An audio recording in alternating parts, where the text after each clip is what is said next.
नाथ नारायण वासुदेवा, हे नाथ नारायण वासुदेवा, हे नाथ नारायण वासुदेवा, हे नाथ नारायण वासुदेवा, हे नाथ नारायण वासुदेवा,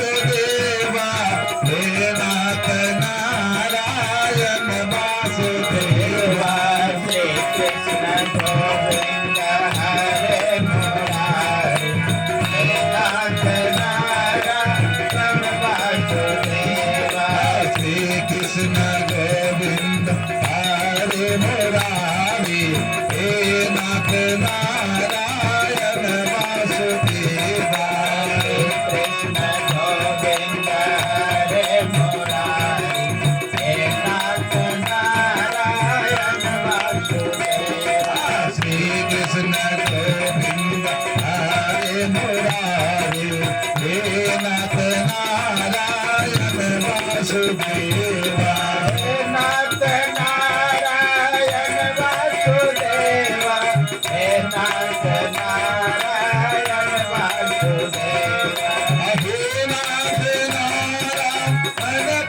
वासुदेवा, हे नाथ नारायण वासुदेवा, हे नाथ नारायण वासुदेवा, श्री कृष्ण गोविंद हरे मुरारी, हे नाथ नारायण वासुदेवा, हरे मुरारी, हे नाथ नारायण वासुदेवा, श्री कृष्ण गोविंद हरे मुरारी, हे नाथ नारायण वासुदेवा। सद्गुरु भगवान की जय, जय। भागवत महापुराण की जय। कन्हैया लाल की जय।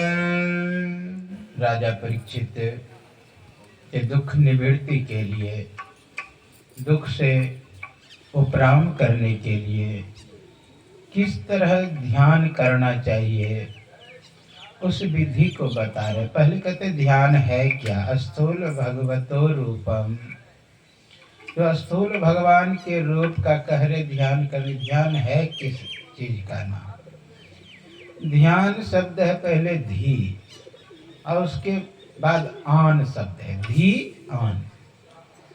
धी का अर्थ होता है बुद्धि, आन मतलब दूसरा, यानी बुद्धि में दूसरा कोई जगह ना बना ले। अगर कोई दूसरा आ रहा है तो वह ध्यान नहीं है। जैसे आप इष्ट का मूर्ति रखे हुए हैं राम का आप ध्यान कर रहे हैं। अगर दूसरा कोई आ रहा है, जैसे संगे संबंधी का चेहरा, परिवार का चेहरा, भाई बहन का चेहरा, और किसी का चेहरा अगर आ रहा है तो वह ध्यान नहीं है, यानी दूसरा कोई ना आ जाए। ध्येय वस्तु ही मात्र रहे और दूसरा कुछ नहीं, तो वास्तविक ध्यान होगा। जैसे आप जप करने के लिए बैठे हुए हैं, केवल जप रहे, दूसरा कोई नहीं, केवल जप। अगर कुछ गप होने लगा, किसी का चिंतन होने लगा, किसी का विचार होने लगा, तो वह ध्यान नहीं है। बुद्धि में दूसरा कोई जगह ना बना ले, वह है ध्यान। यानी जो आपका इष्ट मूर्ति है केवल वही रहे और दूसरा कोई नहीं, तो वह ध्यान है। उसको आप साध लें। महर्षि संत सेवी परमहंस जी महाराज का आज 106वां जयंती है। समाज पर बहुत बड़ा उपकार है उनका। उन्होंने कहा, प्रथम काला झलकता है, वही फिर श्वेत होता है।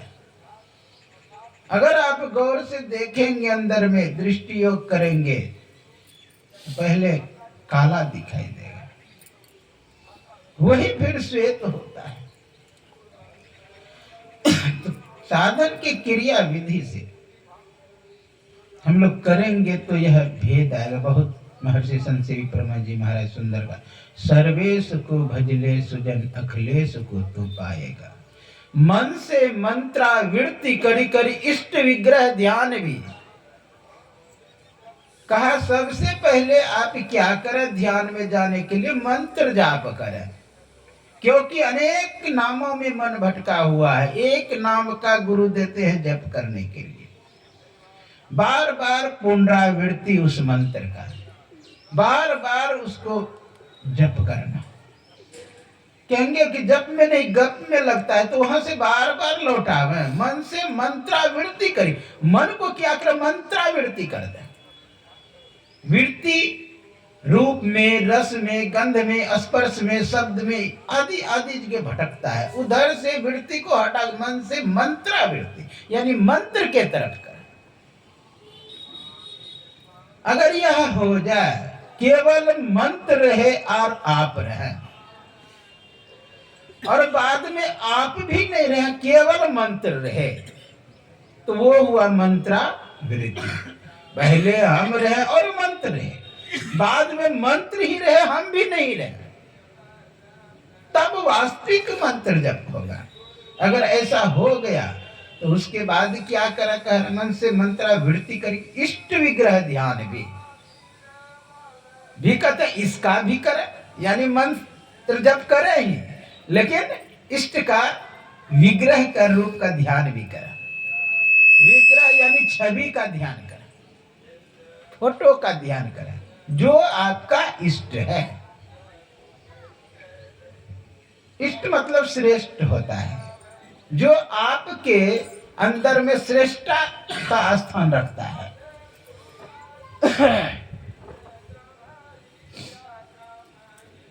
जो श्रेष्ठ स्थान रखता है उसका कहा ध्यान करने के लिए। उसमें भी जो गुरु बता दे, जो गुरु कह दे कि आपके लिए यह श्रेष्ठ है, उसका आप एक टक से ध्यान करें। इष्ट विग्रह ध्यान भी यह युक्ति है। का इससे पहले और कुछ करना होगा? कहा मंत्र जप पहले से शिष्टाचार, शुद्धाचरण, इस सब पर ध्यान देना होगा।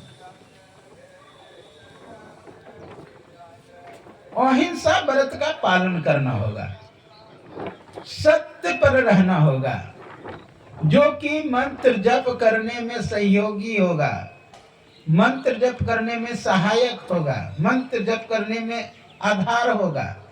वह है अहिंसा व्रत में प्रतिष्ठित। मन वचन कर्म से किसी को दुख ना देना, वही है अहिंसा। मन से भी किसी को, तन से भी किसी को अगर दुख दे रहे तो समझिए वह हिंसा है। बहुत सुंदर शास्त्रों में आया, परम धर्म श्रुति विदित अहिंसा, पर निंदा सम अघ्न गरीसा। रामचरितमानस में कहते हैं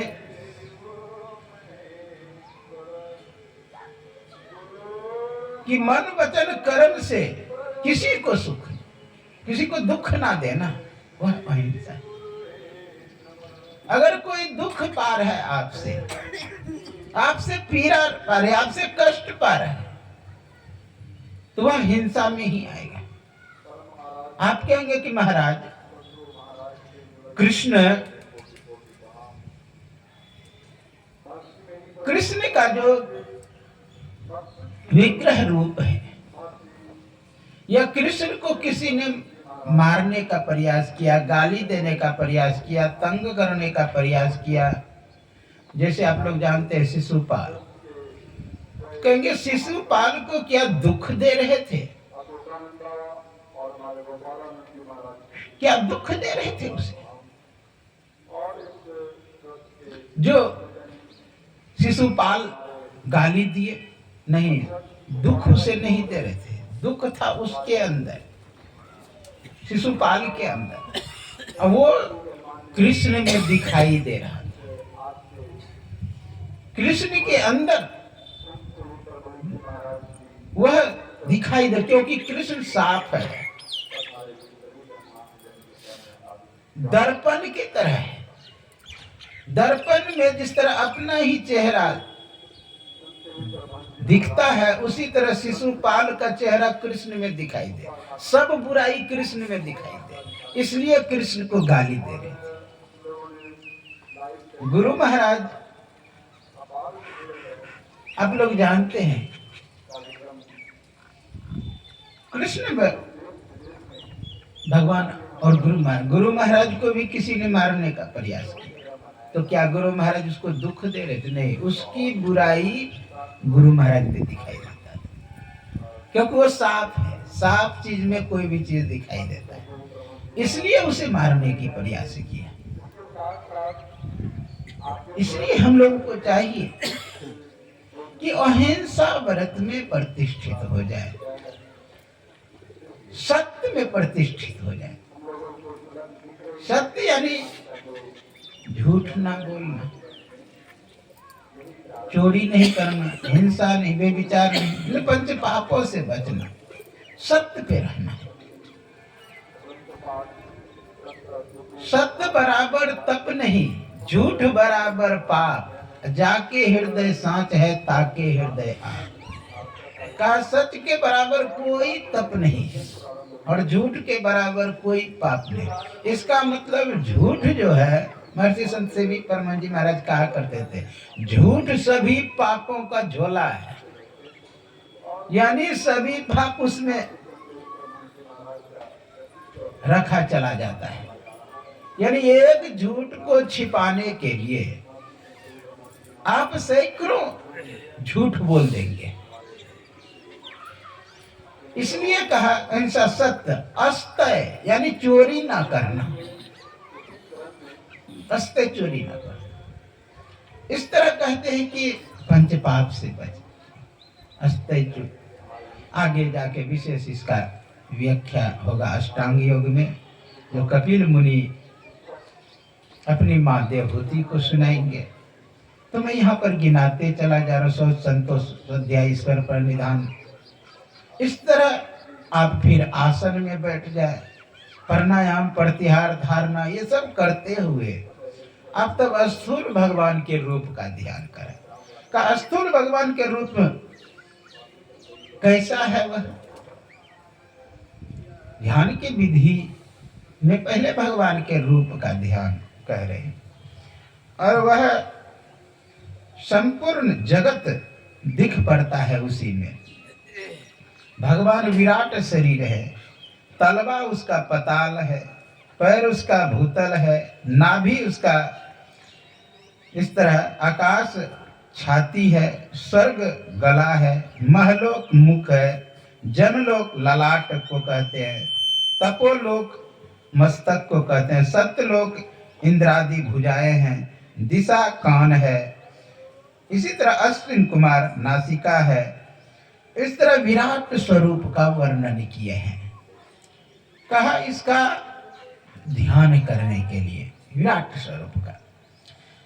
फिर आगे है कि सभी देवता को कुछ न कुछ विभाग नियुक्त किया है, विभागी देवता है। हालांकि आप परमात्म स्वरूप अगर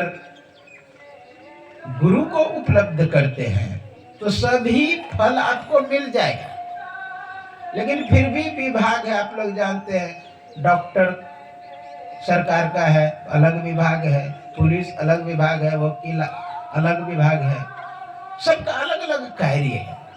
यहाँ पर विभिन्न देवताओं का वर्णन है कि क्या चाहने वाले को किनकी उपासना करना चाहिए। यहाँ पर बल अगर चाहिए तो कहा इंद्र का पूजा करने के लिए, और धन चाहिए तो इस तरह कहा रुद्र का। इस तरह अनेकों देवता का यहाँ पर वर्णन किया है।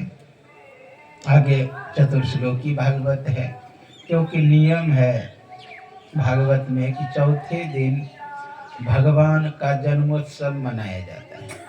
कथा को भी कहीं कहीं राजधानी बना के खींचना पड़ता है, खाली नाम गिनाते चले जाना पड़ता है। इसलिए मैं संक्षिप्त से आगे जा रहा हूं आज, क्योंकि तीसरा दिन है।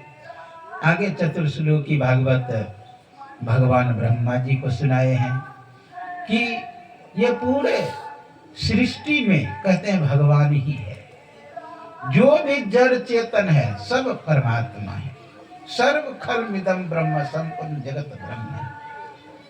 मैं अगर कहूँ ये कोई चादर है, सूती का गमछा है, ये केवल रुई ही रुई है, तो आपको पता लगे हाँ सही में रुई है, रेशा ही रेशा है, धागा ही धागा है।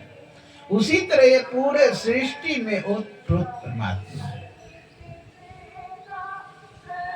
उसी को समझाने के लिए वेद व्यास ने 18,000 श्लोक बनाए।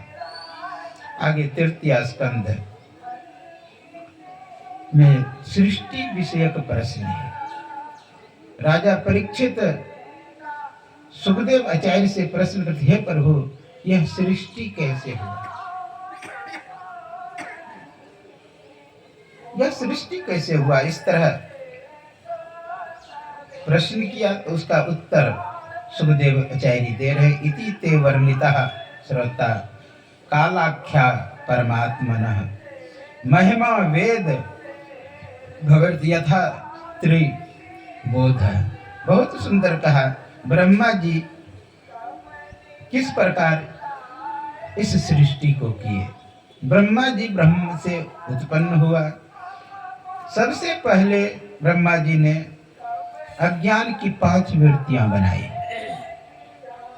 कहते तम, मोह, महामोह, तामिश्र, अंधता मिश्र, इस तरह सृष्टि को आगे बढ़ाया। किंतु यह जो सृष्टि हुई पापमयी हुई। इससे देखकर ब्रह्मा जी को प्रसन्नता नहीं हुई। तब उसने भगवान का ध्यान कर दूसरी सृष्टि रची। इस बार ब्रह्मा जी सबसे पहले सनक सनंदन सनातन सनत कुमार को उत्पन्न किया। सनक सनंदन सनातन सनत कुमार को जब उत्पन्न किया, ब्रह्मा ने कहा, पुत्र तुम सृष्टि करो। तो छोटा छोटा बालक था, मानसिक सृष्टि किया यानी मन से। तो मन जो है ना बहिर्मुख नहीं हुआ। तो सनक सनंदन सनातन सनत कुमार कहते हैं कि नहीं, मैं सृष्टि नहीं करूंगा, मैं भगवान का भजन करूंगा। तो ब्रह्मा जी ने सोचा कि बहुत बढ़िया बात है, फिर भी इसने मेरा आज्ञा का पालन नहीं किया, इसलिए उसे साप दे दिया कि तुम बढ़ेगा ही नहीं, यानी बालक रूप में ही तू सब दिन रहेगा। वो है दादाओं का दादा, सृष्टि के सबसे प्रारंभ का, लेकिन कहीं भी फोटो उसका देखेंगे ना छोटा छोटा बालक रूप में ही। तो ब्रह्मा का साप लगा हुआ है, ब्रह्मा का साप लगा है। फिर आगे इस तरह सृष्टि बढ़ने लगा। ब्रह्मा जी को क्रोध आया, जब उसने आज्ञा का पालन नहीं किया तो क्रोध आया। दोनों भवों के बीच से रुद्र की उत्पत्ति हुई। रुद्र की उत्पत्ति क्रोध से। फिर संकल्प किए तो 10 पुत्र उत्पन्न हुआ। उनके नाम है मारीच, अत्रि, अंगिरा, पुलस्त्य, पुलह, कर्तु, भृगु, वशिष्ठ, दक्ष और नारद।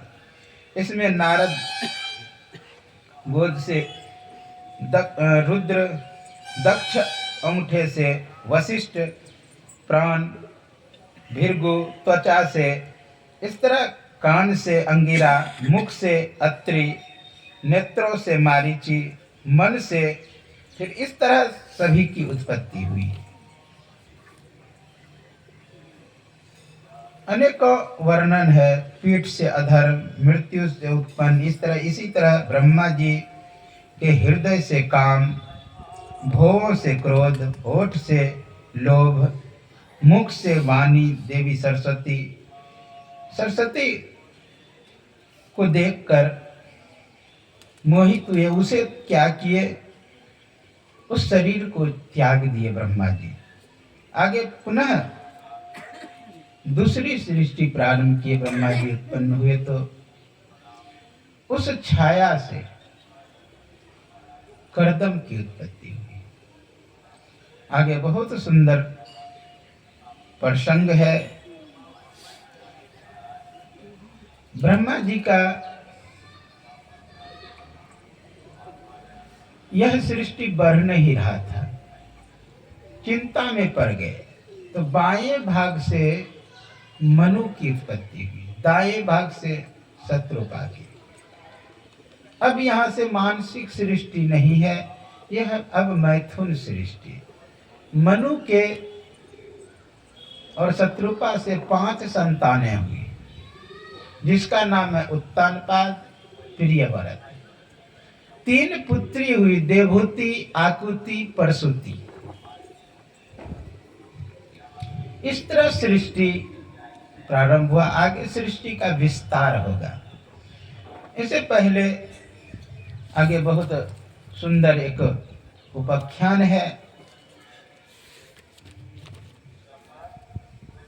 वराह अवतार की कथा।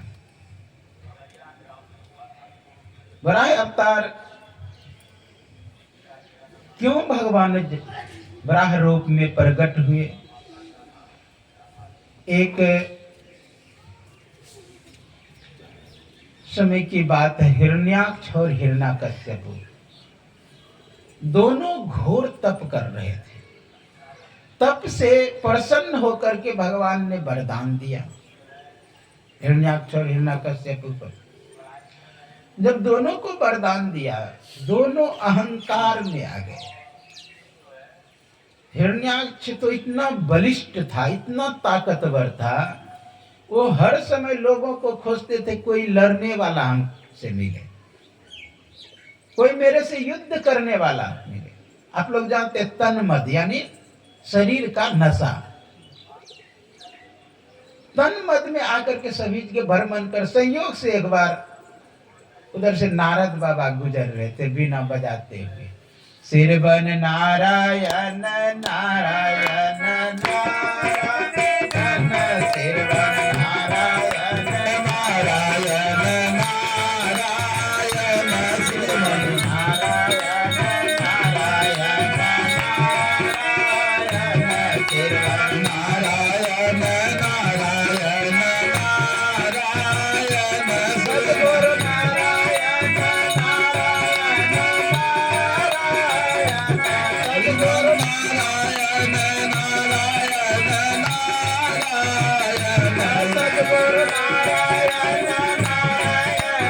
नारायण, सद्गुरु नारायण नारायण नारायण, सद्गुरु नारायण नारायण नारायण, सिरवन नारायण नारायण नारायण,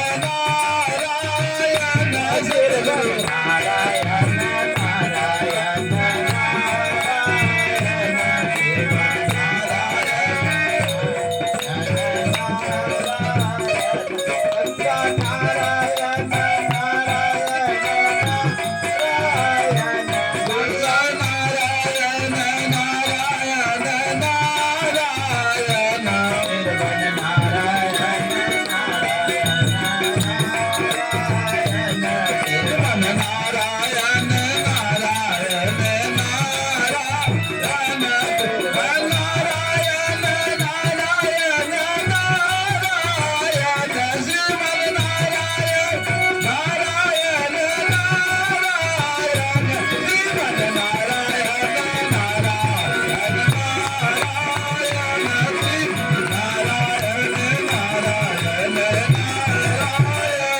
सद्गुरु भगवान की जय। नारद बगल से गुजर रहे थे तो हिरण्याक्ष कहते हैं बाबा जी, इस तरह बीने बजाना आता है कि युद्ध भी करना आता है तुमको?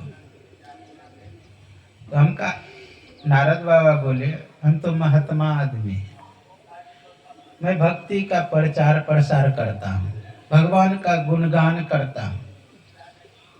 नहीं, मुझे युद्ध नहीं करना आता है, लेकिन युद्ध कराना आता है। कहा तुमको लड़ना भिड़ना नहीं आता? कहा लड़ना भिड़ना नहीं, लेकिन लड़ाना आता है। तो कहा कि कौन है लड़ने वाला? स्वाभाविक है, मन में होगा कि कोई लड़ने वाला होगा तब ना लड़ाएगा। उसको अहंकार था कि मेरे ऐसा बलिष्ठ, मेरे ऐसा शक्तिशाली दूसरा कोई नहीं, एको हम द्वितीयो नास्ति, एक मैं हूं, दूसरा कोई नहीं। ईश्वरो हम भोगी, सिद्धो हम बलवान, मैं ईश्वर हूं, ऐसा भाव था उसके अंदर। कार्य नहीं है ना तो हो जाएगा, तुम कुछ प्रयत्न करो, पुरुषार्थ करो, मेहनत करो। कहा क्या करना पड़ेगा? कहा देखो भगवान आते हैं गौ के रक्षा के लिए, ब्राह्मणों के रक्षा के लिए, संत के रक्षा के लिए, पृथ्वी के रक्षा के लिए। इसलिए तुम पृथ्वी को समुद्र में डूबो, तुम अपने पृथ्वी के रक्षा के लिए वो आएंगे। उसने क्या किया? पृथ्वी को ले जाके समुद्र में डुबो दिया। आप कहेंगे महाराज समुद्र भी तो यही है। समुद्र भी यहीं पर है, पृथ्वी पर। समुद्र यहाँ पर नहीं, और कहीं पर भी समुद्र है।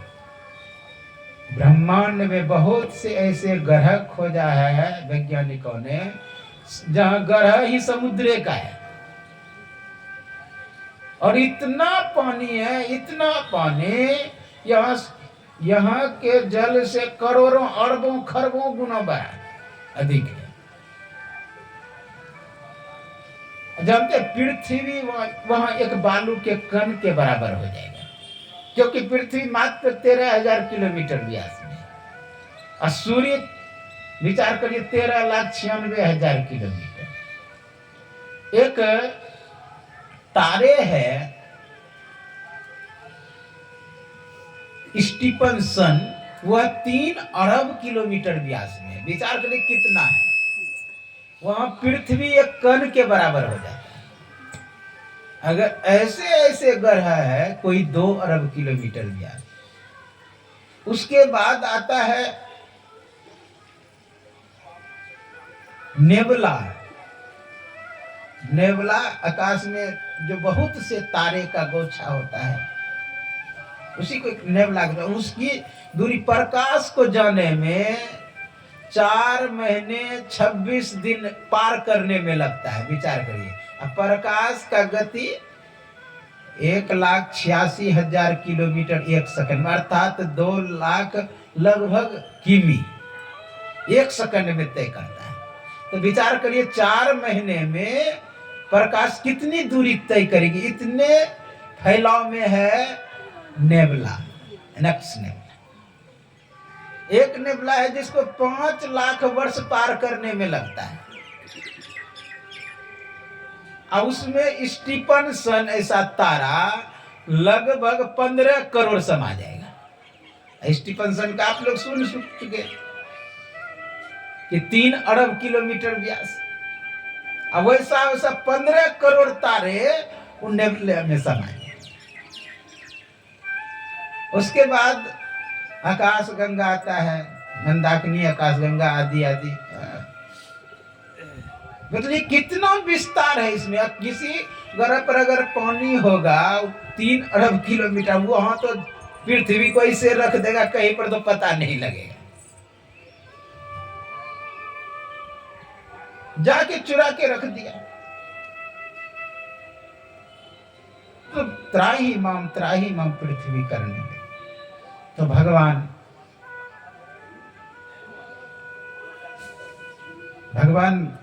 को अब पृथ्वी को खोजना था, क्योंकि सृष्टि किस पर बढ़ेगा? पृथ्वी ही नहीं रहेगी, सृष्टि का विस्तार कैसे होगा? तो भगवान वराह रूप धारण करके, वराह कैसे रूप धारण हो? भगवान ब्रह्मा बैठे हुए थे, जोर से उसे छींक आ गई। छींक से वो अंगुष्ठ मात्र का ब्रह्म एक बढ़ता हुआ एक विकराल रूप धारण कर लिया। जिसका नाम बराह भगवान है। बोलिए बराह भगवान की जय। तो बराह रूप में प्रकट हुआ, बड़ी बड़ी दांत थी, चेहरा सुगर की तरह था। वह सीधा छलांग लगाया समुद्र में। समुद्र में जब छलांग लगाए, समुद्र को चीरते हुए, यानी पृथ्वी का जो गुण है वह गंध है, गंधवती पृथ्वी। सद्विधा नित्यम अनित्यम च, नित्यम परमाणु रूप, अनित्यम कार्य रूप, न्याय दर्शन कहते हैं, गंध वाली है। उस गंध को सूंघते हुए सुकर रूप धारण किए हुए जो भगवान थे, उस पृथ्वी के पास गए और पृथ्वी को अपने दांत पर रख लिया। उसी समय उधर से पीछा करते हुए हिरण्याक्ष आए, लेकिन भगवान उस समय कुछ नहीं बोल रहा। वो गाली पीछे से दे रहा है, चोर कहां जा रहे हो, आदि आदि, लेकिन भगवान कुछ नहीं बोले। आप जानते हैं, अगर काम बना ना हो ना तो गाली भी सहन कर लेना चाहिए। अभी उसे पृथ्वी सुरक्षित जगह रखना था, जहां वातावरण अनुकूल हो वहां पर पृथ्वी को स्थापित करना था। सूर्य के कितनी दूरी पर पृथ्वी को स्थापित करना है जो यहाँ का वातावरण ठीक रहे। ऐसे जगह पर भगवान आकर के पृथ्वी को स्थापित किया। तब कहा कि तुम्हारे ऐसे ग्राम सिंह तो मेरा बाएं हाथ का काम है मारना। ग्राम सिंह समझते हैं, कुत्ता। हम तो सिंह हैं, उसने कहा। दोनों में भयंकर युद्ध होने लगा, भयंकर युद्ध होने लगा। सभी देवी देवता ऊपर से देखने लगे। अब युद्ध में कभी भगवान गिरते हैं तो कभी हिरण्याक्ष, ताकत बहुत था उसे। देवता लोग ऊपर से भगवान की प्रार्थना की, सहस्रखा पुरखा सहस्राक्षः सहस्रपातः स भूमिगुम, इस तरह प्रार्थना की। भगवान प्रसन्न हुए और उसी समय ऐसा हाथ से मारे कि वह गिर पड़ा और हिरण्याक्ष का वध हो गया। हिरण्याक्ष मारा चला गया। यहाँ पर सुखदेव आचार्य से प्रश्न करते हैं राजा परीक्षित, हे प्रभु, यह हिरण्याक्ष था कौन? इतना शक्तिशाली कैसे? तब सुखदेव मुनि कहते हैं, सुखदेव मुनि कहते हैं कि सुनो, आप लोग अभी सुने कश्यप ऋषि के विषय में कि जन्म ब्रह्मा से हुआ। कश्यप की दो पत्नियां थी, जिसका नाम थी दीति और अदिति। दीति से जो उत्पन्न हुए उसे दैत्य कहते हैं। दीति रापत्यमिति दैत्य, अदिति रापत्यमिति अदैत्य, यानी देवता। अदिति से जो उत्पन्न हुए उसे देवता कहते हैं और दीति से जो उत्पन्न हुए उसे दैत्य कहते हैं। एक दिन कश्यप ऋषि अग्निहोत्र कर रहे थे, हवन कर रहे थे। उसी समय दीति कामा ज्वर से परेशान हो गई और भाग करके आई कश्यप ऋषि के पास और कहा, हे पतिदेव, आप मेरे पति हैं, मेरी इच्छा पूर्ति करना आपका कर्तव्य है।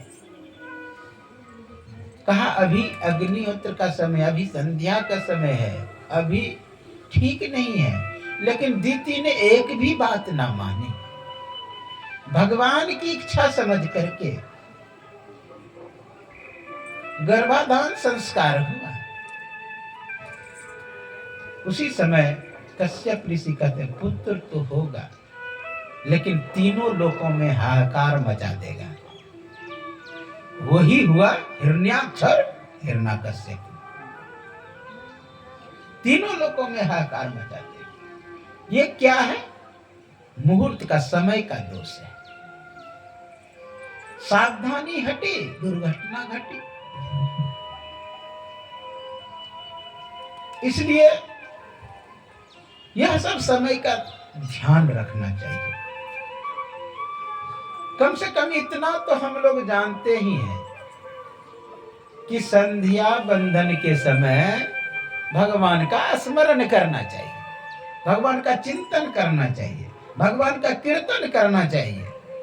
सुबह पर भी ब्रह्म मुहूर्ते उत्थाय भगवान का भजन करना चाहिए, भक्ति करना चाहिए। स्नान करके भी भगवान का भजन करना चाहिए, कीर्तन करना चाहिए। यह 3 समय निषेध है।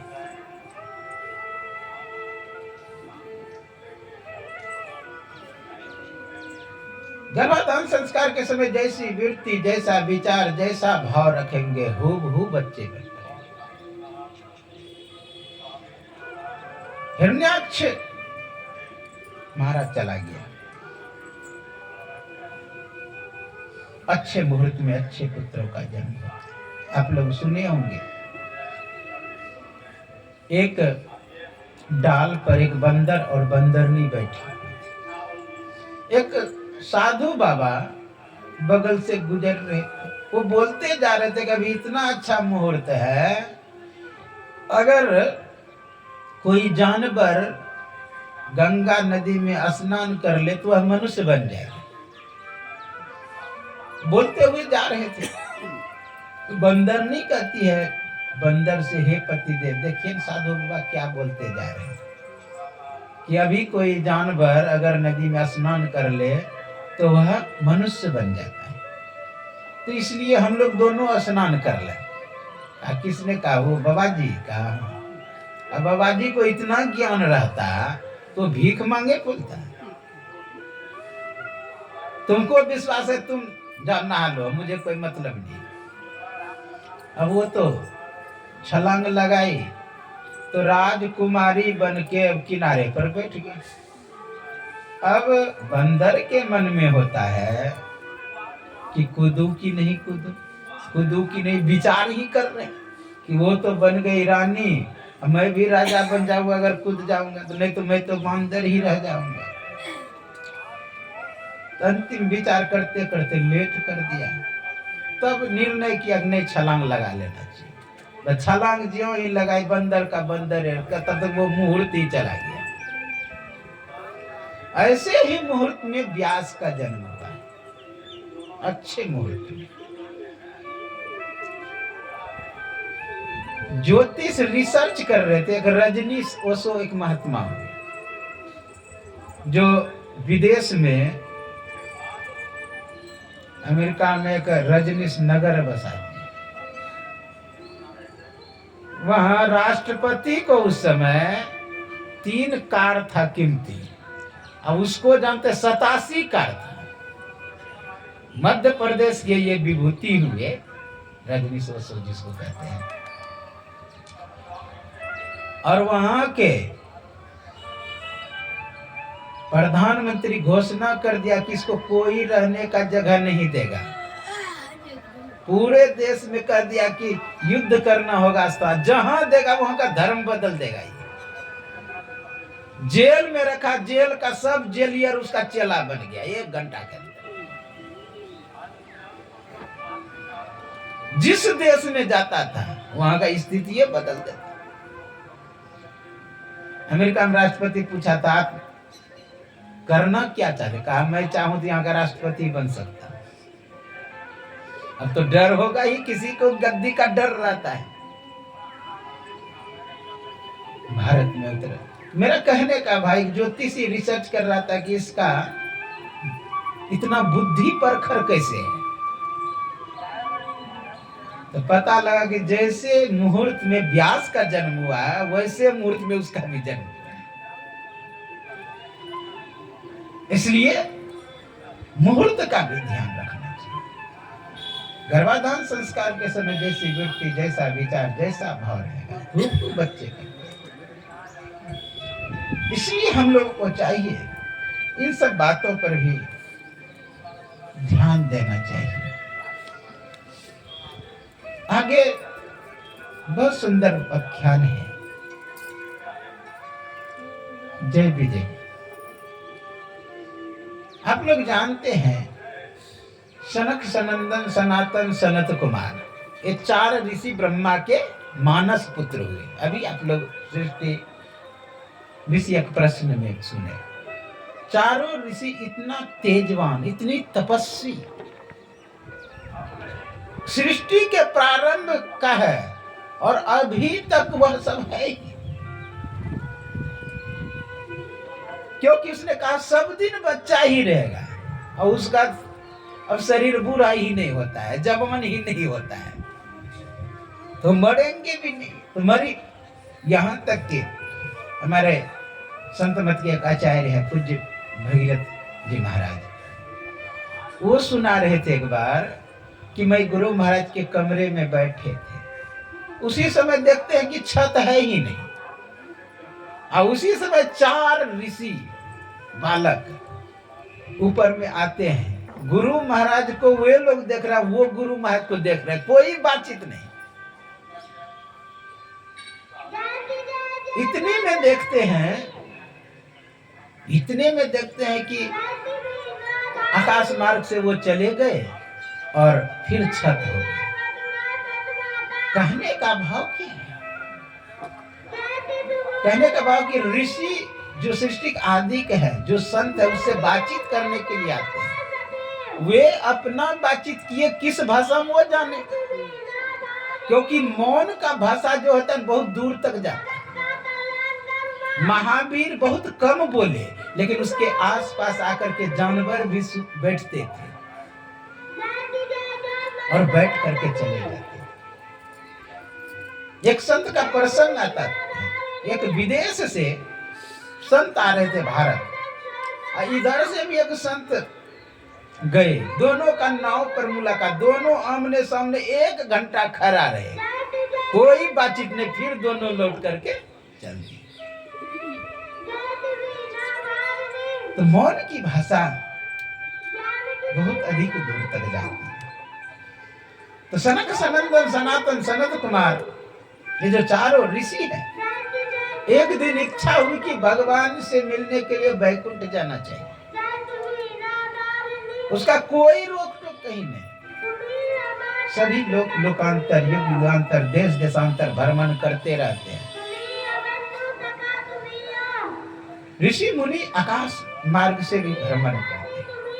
हमारे संत मत का एक महात्मा हुए थे नित्यानंद बाबा, उनका आश्रम है नवादा जिला में। नित्यानंद बाबा जो सिरधर बाबा से पदावली का सबसे पहले अर्थ किए थे,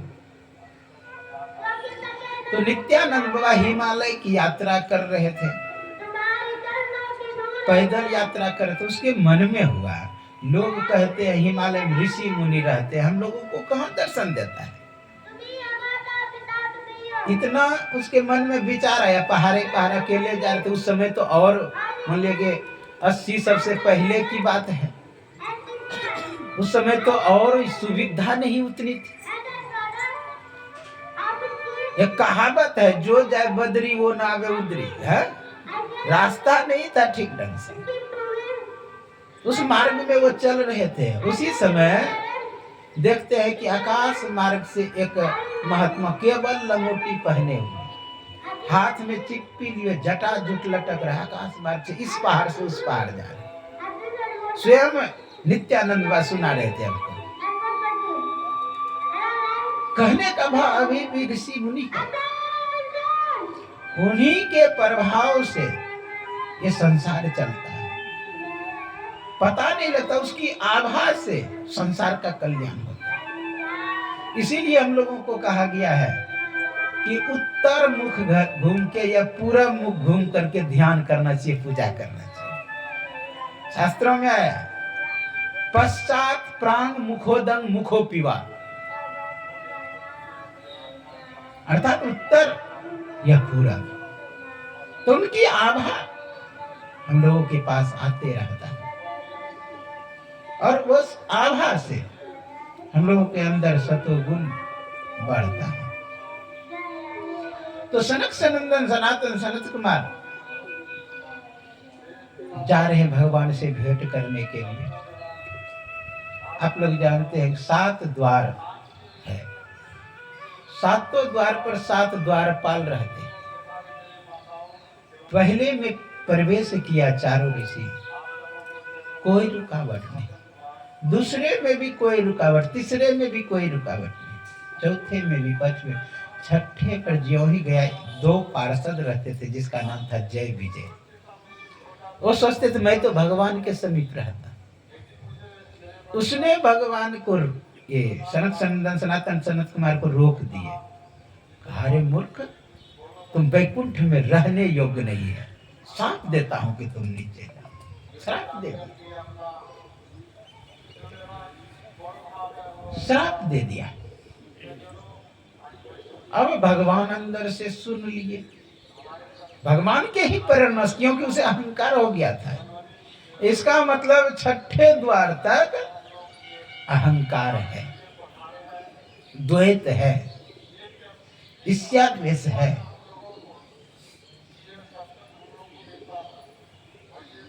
ज्यों ही भगवान को खबर हुई, दौड़ करके गए और जानते अपना पीताम्बर बिछा दिए। क्या ये महाराज स्वागत, और अपने आसन पे ले जाके बैठा दिए। बोलिए संत को कितना सम्मान करते हैं। आप लोग जानते हैं सुदामा भी द्वारिका में जब गए थे तो अपने आसन पे बैठा लिए थे, आंखों से आंसू से उसका चरण धोए थे। इसलिए कहते संत संग उपवर्ग करा, कामी भवकर पंथ, कहे संत कवि कोविद श्रुति पुराण सदग्रंथ। संत का संग उपवर्ग का है, मोक्ष का मार्ग है, और कामी पुरुषों का संग, सांसारिक लोगों का संग नरक का मार्ग है, संसार का मार्ग। इसलिए कहा कि संतन के संग लागे, संत का संग लगे। उपवर्ग यानी मोक्ष, जहां पाप नहीं हो, जहां फलासा ना हो, जहां बंधन ना हो, प फ ब भ म, ये 5 अक्षर जाना। यानी यहां पे क्या कह रहे हैं? अपवर्ग, अपवर्ग माने जहां पवर्ग ना हो, यानी ना पाप पुण्य हो, ना भांस हो, ना बंधन हो, ना भलपन, कुछ नहीं जहां हो, पवर्ग ना हो, ये मुक्ति का। संतों का संग, संत संग उपवर्ग करा, उपवर्ग यानी मोक्ष। कामी भव कर पंथ, कामी का संसार का मार्ग। इसलिए हम लोगों को चाहिए कि संतों का संग करें, तब जाकर के अपना परम कल। संतन के संग लाग रे तेरी अच्छे बनेगी, संतन के संग लाग रे तेरी अच्छी बनेगी, संतन के संग लाग रे तेरी अच्छी बनेगी, अच्छी बनेगी तेरी बिगड़ी बनेगी, अच्छी बनेगी तेरी, अच्छी बनेगी तेरी बिगड़ी बनेगी, तेरे भर भाग रे तेरी अच्छी बनेगी।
बन गई हर सुमिरन बैराग रे तेरी अच्छी बनेगी अंतन के संग लाग रे तेरी अच्छी बनेगी।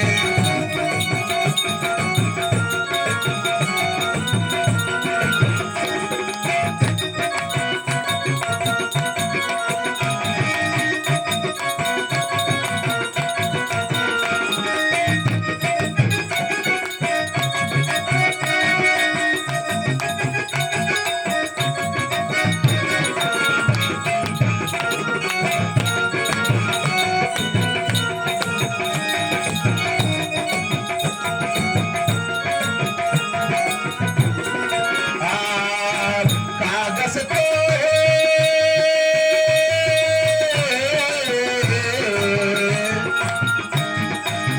कागज तो है हम सब करेंगे कागज तो है हम सब करेंगे मिट जाए उनके दाग रे तेरी अच्छी बनेगी मिट जाए उनके दाग रे तेरी अच्छी बनेगी।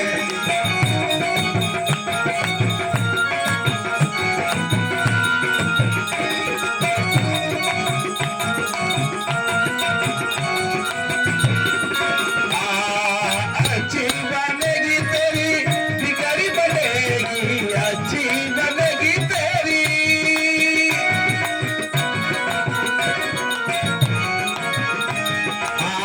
अच्छी बनेगी तेरी बिगड़ी बनेगी तेरी किस्मत जगेगी हो ये तेरे बड़े भाग रे तेरी अच्छी बनेगी हो ये तेरे बड़े भाग रे तेरी।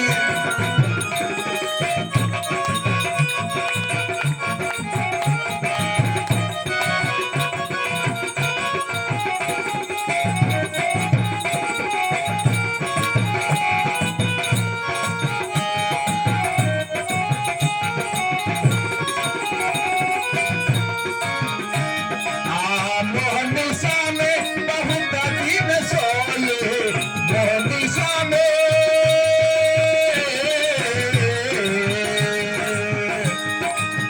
मोहनिसा में बहुत दिन सोए जाग सके तो अब काज रे तेरी अच्छी बनेगी जाग सके तो अब जाग रे।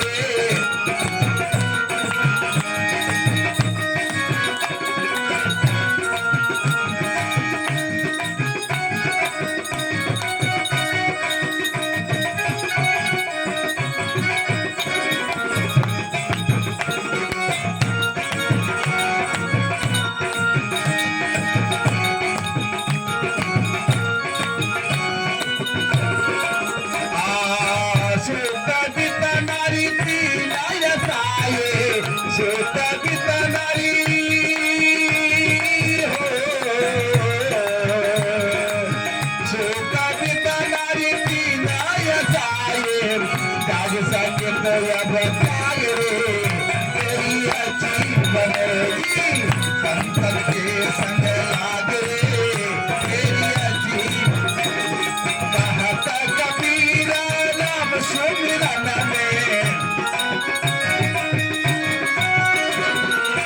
कहत कबीर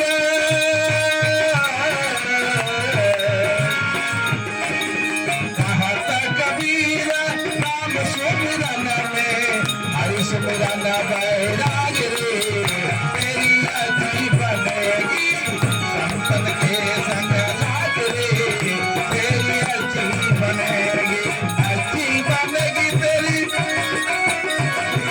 अच्छी बनेगी तेरी बिगड़ी बनेगी तेरी किस्मत जगेगी और तेरे बड़े भाग रे तेरी अच्छी बनेगी और तेरे बड़े भाग रे तेरी अच्छी बनेगी तेरी अच्छी बनेगी तेरी अच्छी बनेगी।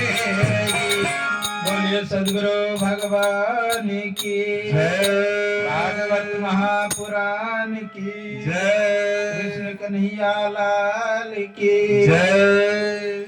जब सनक नंदन सनातन सनत कुमार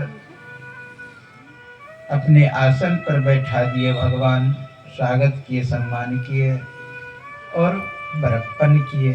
वहां से सम्मानित हो गए तो कहा कि प्रभु आप लोगों ने जो साप दिया जय विजय को, वह मेरे ही प्रेरणा से दिए, क्योंकि परमात्मा के इजाजत बिना एक पत्ता भी कहते हैं नहीं हिलता है। तो भगवान की ही प्रेरणा से, क्योंकि जिस समय कालिया दाह में कालिया नाग को पैरों से मार मार के उसके शरीर को तोड़ दिए, उस समय नाग पत्नी के कहने पर भगवान उसे छोड़ दिए। छोड़ने के बाद फिर भी वो फुफकार मार रहा था। तो भगवान कहते हैं अभी भी इसका ऐठ गया है। तो जानते कालिया नाग क्या कहता है, भगवान ये क्रोध किसने दिया, ये हिंसा भाव किसने दिया, ये टेढ़ापन किसने दिया, वो तो आपने ही दिया। इसलिए भगवान की ही प्रेरणा से उसे साप लगा। तो आप लोग जानते हैं 3 जन्म उसका, हिरण्याक्ष, हिरण्याकश्यप, रावण, कुंभकर्ण, कंस, दंतवक्ता। इस तरह 3 जन्म में भगवान से वैर किए। भगवान की भक्ति किसी तरह वैर से भी, लेकिन सभी से वैर भी संभव नहीं हो पाता है। अब कितना प्रेम भगवान के प्रति विचार करिए। कंस को, कंस क्या कहते हैं, जहां जहां वो देखते हैं ना, क्योंकि नारद बाबा के मुख से वह सुन चुके थे कि मुझे मारने वाला कैसा होगा, काला काला मुरली वाला। अब वो दाल में वो काला फोरन देखे न, उसे भी कृष्ण समझे। अब जहां देखे उसे काला ही नजर आवे कि वही है। अब न रात में चैन न दिन में चैन, रात में काली अंधेरा देखे तो लगे कि कृष्ण ही आ गया। इसलिए किसी तरह भगवान का स्मरण होनी चाहिए। यहाँ पर स्मरण करने के लिए जय विजय पृथ्वी लोक पे आए कि भगवान के प्रति प्रेम बढ़े। आप लोग जानते 6 द्वार पार करके 7वें में भगवान रहते। इसके पीछे अध्यात्म बहुत है। आप देखेंगे कि पिंड ब्रह्मांड का नक्शा है हमारे संत मत में, वो भी 7 मंडल बना हुआ है। ये जो पृथ्वी आपका है, इसमें भी 7 मंडल है वायु का। और जब भगवान कृष्ण जन्म लिए कहाँ, 7 गेट के गिरी में, अंदर में, 7वां फाटक के अंदर 7 दिन होते हैं। विचार करिए 7 है क्या। शरीर में भी वह 7 मंडल है। अब आप साधना करके जब अंदर पहुंचेंगे, जहां शब्द आ रहा है, शब्दात्मिका विष्णु, विष्णु कहने का भाव क्या है, विष्णु शब्द बना है विष परवेशने धातु से, जो सभी में व्यापक है, जो सभी में फैला हुआ है, जो सभी में विस्तीर्ण है। शब्द ही एक ऐसा है जो वो सब में व्यापक है, क्योंकि आकाश का गुण है शब्द, शब्द गुणम आकाश, आकाश का गुण है शब्द। तो आकाश जिस तरह सब में, मिट्टी में, जल में, अग्नि में, वायु में फैला हुआ है, उसी तरह शब्द भी सब में फैला हुआ है। अच्छा, विष्णु का रंग कैसा देता है, देखिए आकाशवत, आकाश के तरह। ये दिखाना चाह रहा है कि सभी में परमात्मा, सभी में वो ब्रह्म व्यापक है, सभी में। आकाशवत देखा। जिस समय ब्रह्मा जी की उत्पत्ति हुई कमल नाभि से, उस समय जब कमल पर बैठे हुए थे, उसने सोचा मेरा सृष्टिकर्ता कौन है। वो सोचा कि मैं जिस पे बैठा हूं, इसका मतलब ये जहां से उत्पन्न हुआ वही मेरा सृष्टिकर्ता है। तो कमल तंतु में वो प्रवेश किया, तो भगवान के नाभि देश में गए। नाभि में जब गए न, उसमें हजारों वर्ष लाखों वर्ष घूमते रहा अंदर में, और चोर का पता ही नहीं लगे। कोई हेलीकॉप्टर लेकर के ब्रह्मांड में घूमेगा, पता लगेगा। कितना विस्तार है इस ब्रह्मांड का कि कहना क्या। उसी तरह भगवान विष्णु व्यापक है, सभी में फैला हुआ, विस्तीर्ण है। तो शब्द जो है, शब्द सभी में व्यापक है। जब अंतः साधना करेंगे, मानस जप, मानस ध्यान, दृष्टि योग जब करेंगे, तो उसमें जो शब्द आएगा, वो शब्द स्वयं आपको ले जाएगा। शब्द में गुण होता है, चुंबक सत शब्द है भाई, और चुंबक सत सत लोक ले जाए। चुंबकीय गुण होता है। जैसे भगवान विष्णु आए ना संत को ले जाने के लिए, उसी तरह अंदर में जो शब्दात्मिका विष्णु है, उससे संत को, जो साधु भजन करते हैं, भक्ति करते हैं, भक्ति करके आगे बढ़ते हैं, उसके चित्त को खींच करके वो कहां ले जाते हैं, जहां शब्द नहीं। निशब्दम परमम पदम, निशब्द में जाके उसे प्रतिष्ठित कर देते हैं। उसे निशब्द में प्रतिष्ठित कर देते हैं। उस स्थान में जहां कुंठा गता इति वैकुंठा, जहां से कुंठ निकल गया, जहां खराबियां निकल गया हो, जहां त्रैगुण ना हो, वह वैकुंठ है। इसलिए हमें भी भजन करके उस स्थिति को प्राप्त करना चाहिए। आगे बहुत सुंदर व्याख्यान है, आप लोग को मैं सुनाया अभी। छाया से कौन उत्पन्न हुए हैं? ब्रह्मा के छाया से कर्दम, ब्रह्मा के पुत्र है कर्दम।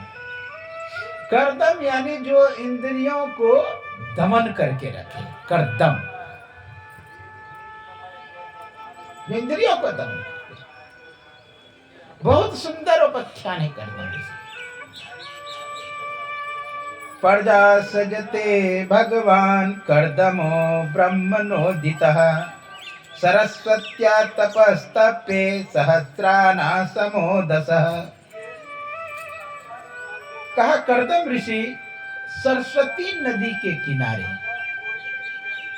एक बहुत सुंदर मनोरम जगह था, जो आसपास झरना गिर रही थी और वृक्ष फलों से लदे हुए थे, तरह तरह का फूल खिले हुए थे। वहां पर एक मनोरम जगह नदी किनारे, सरस्वती नदी किनारे बैठ कर, सरस्वत्या नदियां, वहां पर बैठ करके ध्यान कर। क्यों?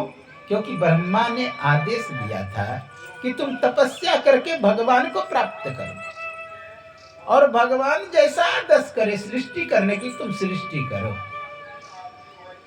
सृष्टि को आगे बढ़ाओ, सृष्टि को संचालित करो। तो उसने क्या किया? सृष्टि को बढ़ाने के लिए तप करने लगे, क्योंकि तप बल रचे प्रपंच विधाता। तप कर, घोर तप किए। तो घोर जब तप किए, भगवान प्रसन्न हुए, दर्शन दिए, और भगवान कहते हैं मैं जानता हूं कर्दम तुम किस लिए तप कर रहे हो, तुम यहीं पर रहना।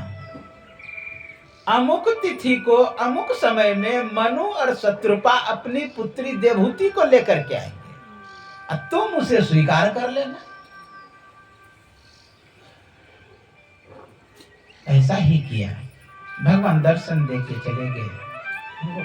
कर्दम ऋषि वहां पर तप कर रहे हैं। वह समय, वह तिथि आया, आकाश मार्ग से मनु और शत्रुपा अपनी पुत्री देवहूति को लेकर के विमान पर आ रहे हैं। देख लिए कर्दम ऋषि कि विमान पर आ रहे हैं मनु और शत्रुपा जी महाराज, साथ में देवहूति है। उठ करके इन्होंने 3 आसन बिछाए, क्योंकि 3 व्यक्ति थे, 3 आसन बिछाए। मनु और शत्रुपा विमान को नीचे उतारे और तीनों कर्दम ऋषि के पास गए। कहा बैठने के लिए, मनु और शत्रुपा बैठ गए, लेकिन देवहूति उस आसन पे नहीं बैठना चाह रही, क्योंकि मन से देवहूति कर्दम ऋषि को वरण कर चुकी थी। नारद से उसका उपाख्यान सुने थे, इसलिए मन से वरण कर चुकी थी, पति मान चुकी थी, इसलिए उस आसन पे वो नहीं बैठी। सोचती पति का दिया हुआ है, फिर भी अगर नहीं बैठते वो भी अपमान होता है, तो बगल में बैठी हाथ रख दी वो आसन पर। देखिए कितना अच्छा शिष्टाचार है, हाथ रखी उस पर कि अपमान भी नहीं हुआ है, और अपना बैठी बगल में आसन छोड़। तब मनु शत्रुपा महाराज कहते हैं, महाराज ये मेरी पुत्री है, ये उत्तान पाद और प्रिय व्रत की बहन है, इसका नाम देवहूति है, और ये इसका अभी वाकदान भी नहीं हुआ है। वाकदान समझते हैं ना, मतलब मन से किसी को कह देना कि विवाह तुम्हारे साथ करेंगे, यह वाकदान होता है। इसका वाकदान भी नहीं हुई है। यह बहुत सुंदर है। एक दिन यह जब गेंद खेल रही थी तो इंद्र जा रहे थे अपने विमान से, वह गिर पड़ी थी इसके सुंदरता को देख करके। आप इसे स्वीकार कर लें। कर्दम ऋषि कहते हैं मैं स्वीकार करने के लिए तैयार हूं, लेकिन मेरा एक शर्त है। कहा क्या शर्त है? कहा शर्त यही है, शर्त यही है कि यदि मुझे संतानोत्पत्ति हो जाएगी तो मैं संन्यास ले लूंगा। तब मनु जी महाराज अपनी पुत्री की ओर देखते हैं कि उसकी क्या राय है, विचार है। तो देखते हैं अंगूठे से मिट्टी को कुरेद रही थी, इसका मतलब है कि रिश्ता मंजूर है। मनु और शत्रुपा अपनी पुत्री देवहूति को वहीं पर छोड़ करके वो चले गए। इधर कर्दम ऋषि फिर तपस्या में लग गए। जब फिर तपस्या में लग गए कर्दम ऋषि, तो वो जो देवहूति थी वह उसका सेवा करने लगी, सेवा शुश्रूषा करने लगी। जब तपस्या से उठे तो देखते हैं क्या देवहूति के शरीर में झुर्रियां पड़ गई, अंग धीरे धीरे दुबला हो रहा है, पतला हो रहा है, कुरूप जैसे दिखने लगे। तो कहते हैं देवहूति को कर्दम ऋषि, हे देवहूति तुम्हें क्या चाहिए, बताओ तुम्हें क्या चाहिए। तुमने मेरा बहुत सेवा की है, क्योंकि सेवा एक प्रकार की तपस्या होता है। महर्षि संत सेवी परमहंस जी महाराज को गुरु महाराज बोले थे कि मेरी सेवा ही आपकी तपस्या है। तो सेवा एक प्रकार की तपस्या होता है। तो मैं तुम्हारे तपस्या से प्रसन्न हूं, बोलो क्या चाहिए। तो देवहूति कहती है कि पिताजी को जो वचन दिए थे आप उसे पूरा करें, अर्थात आपने कहा था संतानोत्पत्ति हो जाएंगे तो आप संन्यास ले लेंगे, अर्थात संतानोत्पत्ति का आदेश कह रहे। तो कर्दम ऋषि देवहूति को कहा जाओ अमुक नदी में स्नान करो। स्नान करने के लिए घुसे ने अंदर में देखते अनेक देवंगनाएं हैं, अनेक श्रृंगार लेकर के खड़ी है। सिद्धि था कर्दम ऋषि को, सिद्धि बल से वो अंदर में गई, सज करके निकली, बहुत सुंदर बना करके उसे बाहर भेजी। मन से संकल्प किया एक विमान का, एक विमान आए और उस पर सवार होकर के करदम ऋषि देवहूति बहुत दिन तक विहार किए, विहार किए। इस तरह समय बीतते गया। जानते हैं 9 पुत्री का जन्म हुआ, जिसमें आप लोग जानते हैं 7 सप्तऋषियों को विवाह कर दिया। कैसे सब पुत्री जन्म लिया विचार करें। एक उसी में है अनुसुईया, तपस्या का फल है। हम लोग तपस्या नहीं करते हैं, भजन नहीं करते हैं, भक्ति नहीं करते हैं, सब चाहते हैं कि अनुसुईया ऐसी पुत्री हो। कभी होगा? ये तपस्या का फल है। जहां जहां सृष्टि की बात आई है, अच्छे सृष्टि की बात आई है, वहां तपस्या जरूर हुआ है। आप देखिए उल्टा कर शास्त्र में हम लोग नहीं भजन करते हैं, ना ही सत्संग करते हैं, ना भगवान की पूजा करते हैं, चाहते हैं कि राम ऐसा पुत्र हो। विचार करिए, राम की माँ पहले तप की थी, आप लोग सुने होंगे।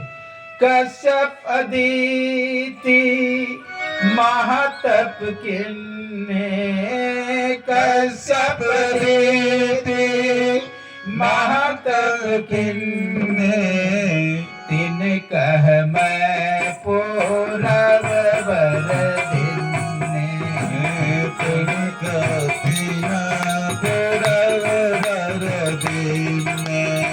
कश्यप अदिति महातप किन्ने, कश्यप अदिति महातप किन्ने, तिन कह मैं पूरब बर दिन्ने, तिन कह पूरब वन दिन्ने। राम सिया राम, सिया राम जय जय राम, राम सिया राम, सिया राम जय जय राम। मंगल भवनया मंगल हारी, मंगल भवनया मंगल हारी, प्रभु सुख से रथ अजर बिहारी, प्रभु सदा सरत अजर बिहारी। राम सिया राम, सिया राम जय राम, राम सिया राम, सिया राम जय जय भगवान की जय। तो कश्यप अदिति महातप किन्ने। विचार करिए, राम यूं ही कौशल्या के यहाँ नहीं आते, पहले तप किए, भजन किए, भक्ति किए, तब राम ऐसे पुत्र का जन्म हुआ। बुद्ध यूं ही शुद्धोधन के यहाँ नहीं आ गए थे। बुद्ध की माँ तपस्या की थी, तीर्थ की थी। आप देखिए उल्टा के, जिस समय शरीर पूरा होने लगा माया देवी का, वो कहते हैं कि अपनी बहन को लो, ये बुद्ध, ये तपस्या का फल है मेरा, ये भजन का फल है, इसलिए तुम इसे स्वीकार करो। यूं ही कृष्ण नंद बाबा के यहाँ नहीं खेल रहे, पहले सबने तपस्या किया है, भजन किया है, भक्ति किया है, इसलिए वैसा सुयोग्य पुत्र पुत्री का जन्म होता है। तो 9 पुत्री, विचार करिए कैसी पुत्री सबका जन्म। फिर सोचने लगे कि अब संन्यास हमें ले लेना चाहिए, क्योंकि 7 पुत्री का विवाह कर दिए सप्तऋषियों से। अनुसुईया सभी का विवाह कर दिए। सोचा कि अब संन्यास ले लेते। आके चरणों में गिर गई देवहूति, महाराज आप चले जाएंगे, पुत्री तो अपने अपने घर चली गई, मेरी रक्षा कौन करेंगे। भगवान की फिर इच्छा समझ करके फिर विहार किए और एक सुंदर पुत्रों का जन्म हुआ, जिसका नाम है कपिल मुनि। बोलिए कपिल भगवान की जय। कपिल रूप में भगवान प्रकट हुए और ब्रह्म ज्ञानी। अब उसी को पालने पोसने बड़े करने लगे। ऋषियों का पुत्र था, बचपन से ही शास्त्रों के ज्ञाता।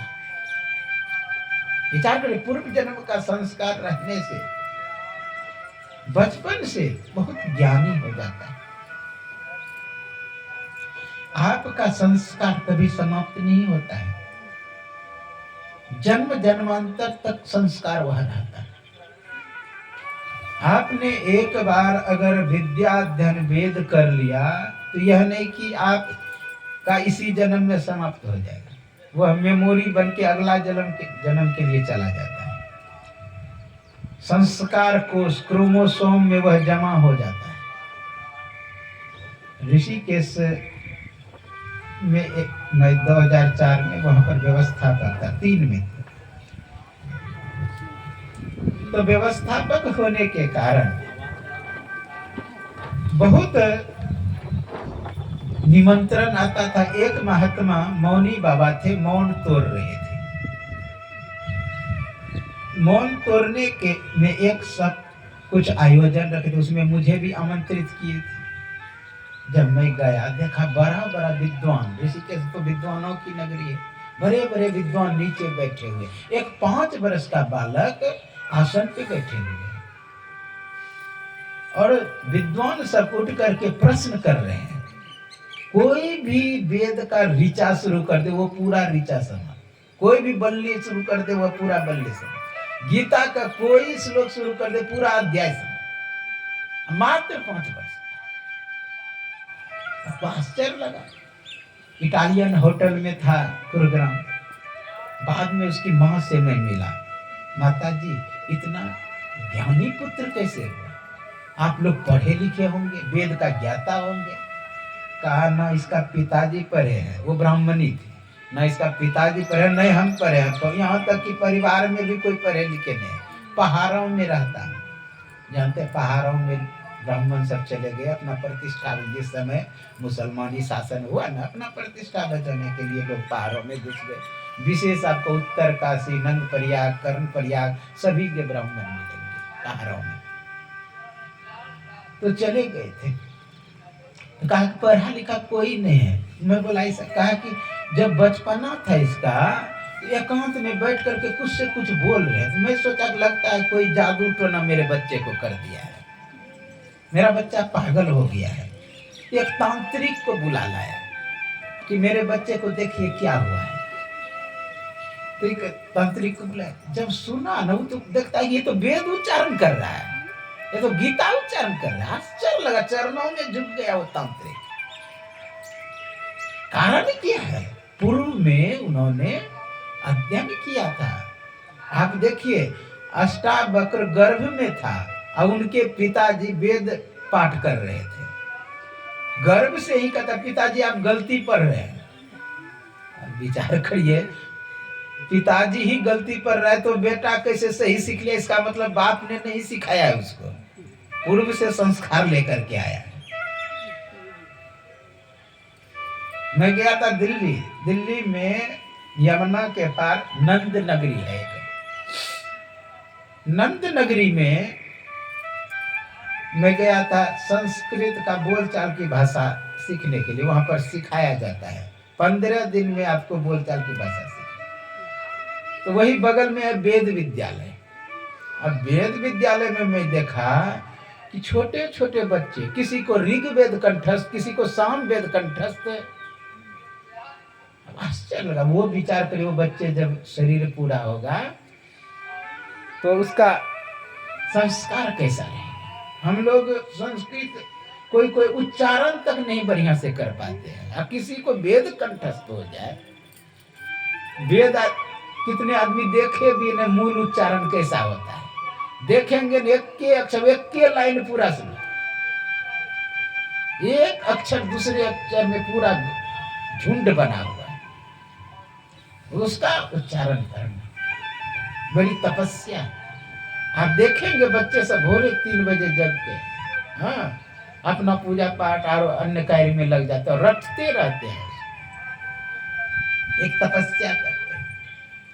तपम तप न मित्यारु ब्रह्मचर्यम तपो तपा। तप को तप नहीं कहते, ब्रह्मचर्य तप को ही तप कहते हैं। पूर्व का संस्कार होता है। तो कर्दम ऋषि पहले से ज्ञानी थे, बचपन से सभी ज्ञाता। एक दिन उसकी मां सोचती है कि मुझे ब्रह्म ज्ञान कैसे होगा। समझ गया कि ये मेरे पुत्र जो है परम ज्ञानी है, संत है, उसी के चरणों में दंडवत किए और कहा, पुत्र दुख त्रयाभिघात जिज्ञासा तद्भिघात के हेतु दृष्टे स पार्थ चैनो ने कामते त्यंततो भवात्। कहा, पुत्र दुख 3 प्रकार के होते हैं। दुख त्रया भिघात, दुख जो है 3 प्रकार का जन्म, दैवी, दैहिक, भौतिक ताप। 3 प्रकार के दुख होते हैं। दैहिक देह में होता है, भौतिक अकस्मात घटना, दैविक, इस तरह से 3 ताप होते हैं। 3 ताप से लोग संतप्त रहते हैं। कहा, इसका निवृत्ति कैसे होगा, दुख से उपराम कैसे होंगे, दुख से हम बाहर कैसे होंगे। हे पुत्र, आप कुछ बतावें। यहाँ पर सांख्य दर्शन का जो उपदेश दे रहे हैं कपिल मुनि, कहे तर्क करने वाले कहते हैं कोई आवश्यकता नहीं भगवान का भजन करने का, लेकिन यहाँ कपिल कह रहे कि नहीं, भगवान का भजन करना होगा आपको दुख से निवृत्ति होने के लिए, दुख से उपराम होने के लिए। तो तर्क करते क्या जरूरत है भगवान का भजन करने। मैं अगर मेरे शरीर में बीमारी हो जाएगी, फीवर आ जाएगा, तो मैं डॉक्टर के पास जाऊंगा, क्या जरूरत है भगवान का भजन करने। तो यहाँ पर कहते कपिल मुनि अत्यंत अभाव नहीं होगा। अगर आपको फीवर आया तो फिर अगले साल आ जाएगा, अत्यंत अभाव नहीं होगा।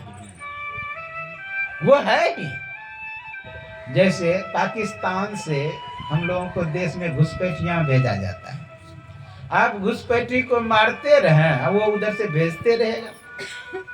इसलिए जो संचालक है अगर उसको पकड़ लेते हैं तब आप कह सकते हैं कि तुम क्यों भेजा। भगवान बुद्ध ने कहा, अरे दुनिया बनाने वाले, तू मुझे दुनिया में नहीं डाल सकता क्योंकि मैंने तुझे देख लिया, क्योंकि मैंने तुझे देख लिया। इसलिए हम उस दुख बनाने वाले को पकड़ लें तो उसकी चालबाजी नहीं चलेगी।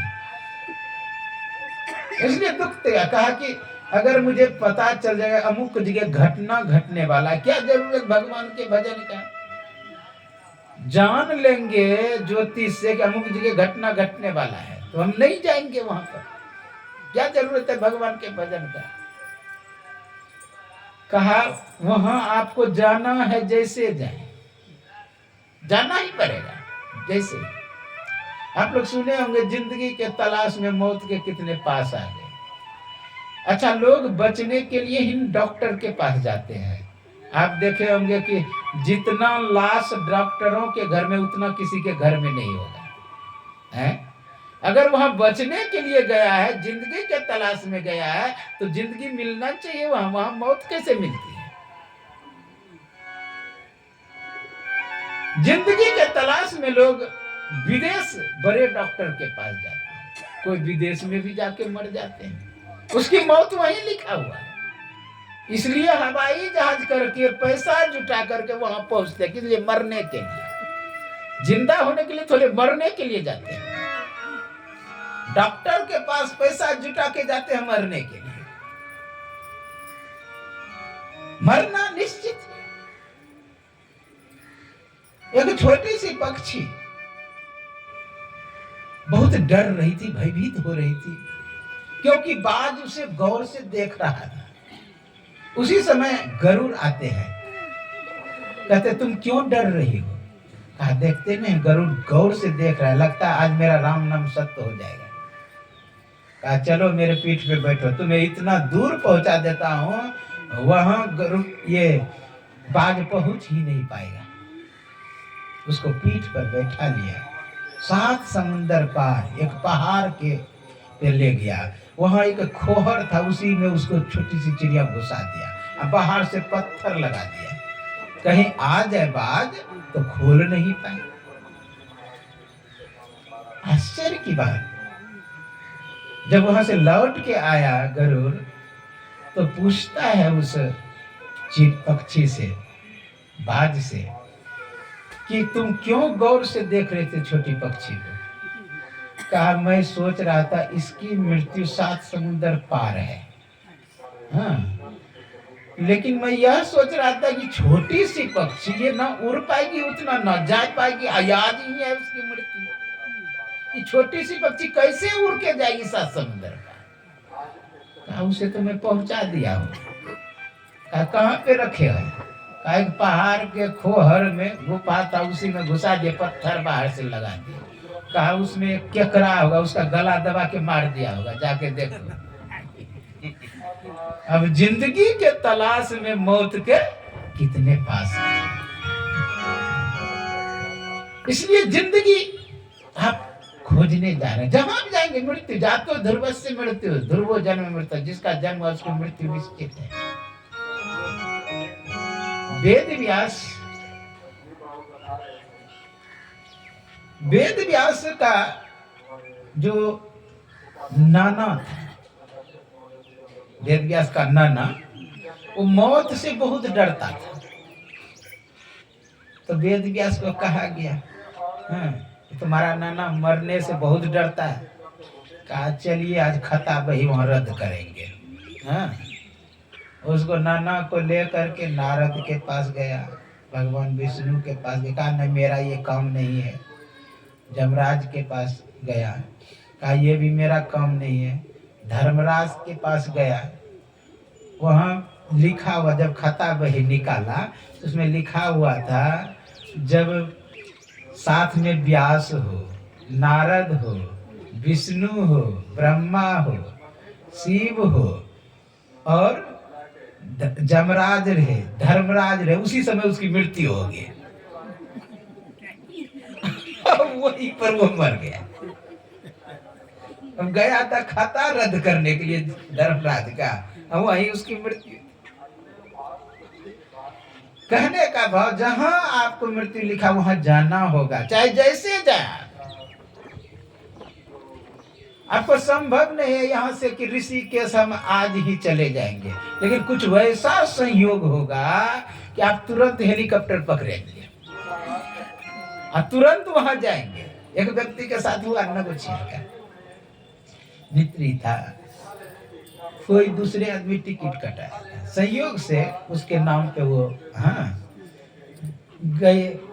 भाई ही था तो सब डॉक्यूमेंट्स भी मिल गया। वो तुरंत गया देहरादून, यहाँ से हवाई जहाज 2 घंटा लगा, और वहां से आया ऋषिकेश। ऋषिकेश में जिधर धीरेन्द्र ब्रह्मचारी कुटिया है उधर गए घूमने के लिए, और ऊपर से बंदर छलांग लगा, ऊपर से पत्थर जो घोलटा माथे पर इतना जोर से लगा, वहीं भी। बोलिए कितना जल्दी मौत ने खींचा उसको, यहाँ से कितना किलोमीटर पहुंच गया। एक संत मत के ही महात्मा थे। महात्मा विद्या अध्ययन कर रहे थे ऋषिकेश में, अंग्रेजी की तैयारी कर, विदेश जाने का। वो जो तैयारी कर रहे थे, एक दिन बैठा हुआ था, स्कूल का बाउंड्री था, बीच में 2-4 विद्यार्थी बैठे हुए थे। उसी समय देखता गंगा में एक बच्चा भसता हुआ जा रहा है, जिंदा था। उसने सोचा बच्चा, मित्र को कुछ नहीं कह पाया, सीधा जाके दीवार पर छलांग लगाया, फिर गंगा में छलांग लगाया। गंगा में छलांग लगाए न, डुबकी जो ऐसे जो गया, वो गए रह गया, लाश तक नहीं मिला। कितना जल्दी मौत निकाल, अचानक मार्छी ज्योति तर को बाज, कितना जल्दी खींच लिए। विचार करें, कितना जल्दी खींचे। इसलिए मौत निश्चित है। आप एक भजन सुने तो बोलिए श्री सद्गुरु महाराज जय। जिंदगी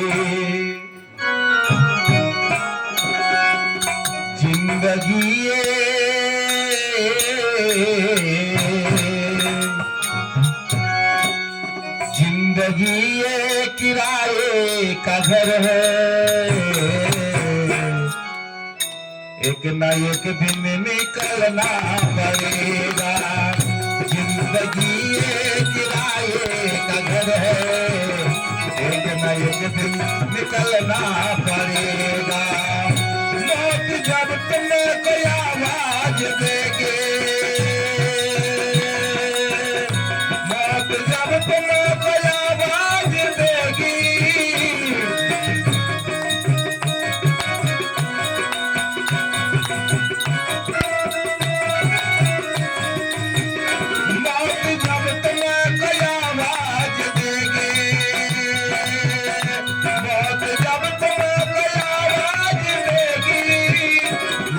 जब तुम्हें कोई आवाज देगी, घर से बाहर निकलना पड़ेगा।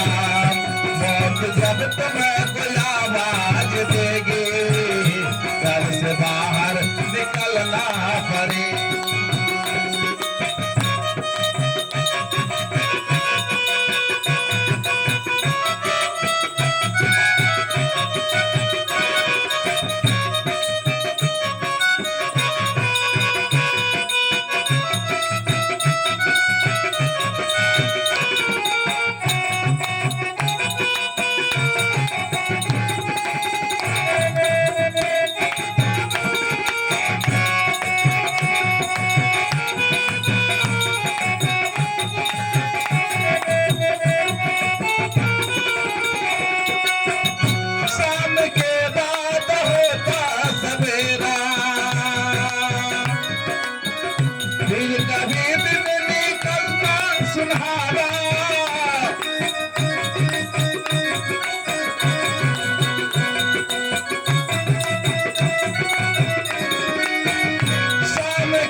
से पहले, फूलों पे पाँव रखने से पहले तुमको कांटों पर चलना पड़ेगा। फूलों पे पाँव रखने से पहले तुमको कांटों पर चलना पड़ेगा। जिंदगी ये किराए का घर है, एक न एक दिन निकलना पड़ेगा।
कुर्बत बनेगी जमींदार, या तो कुर्बत बनेगी जमींदार, या तो चिताओं में जलना पड़ेगा। या तो कुर्बत बनेगी जमींदार, या तो चिताओं में जलना पड़ेगा। जिंदगी ये किराए का घर है, एक न एक दिन निकलना।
जवानी अगर ढल गई तो हाथ मलमल के रोना पड़ेगा।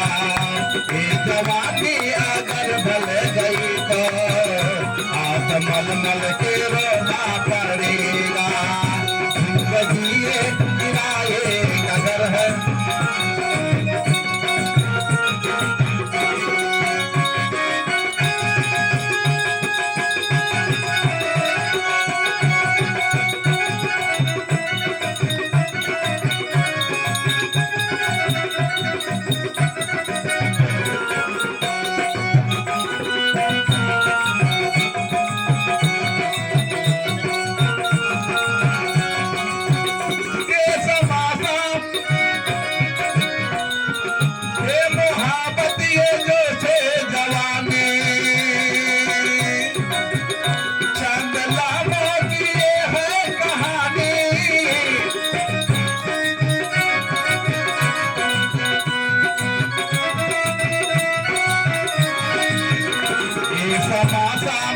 देख लेना, ये समासाम तक देख लेना, चढ़ते सूरज को ढलना पड़ेगा।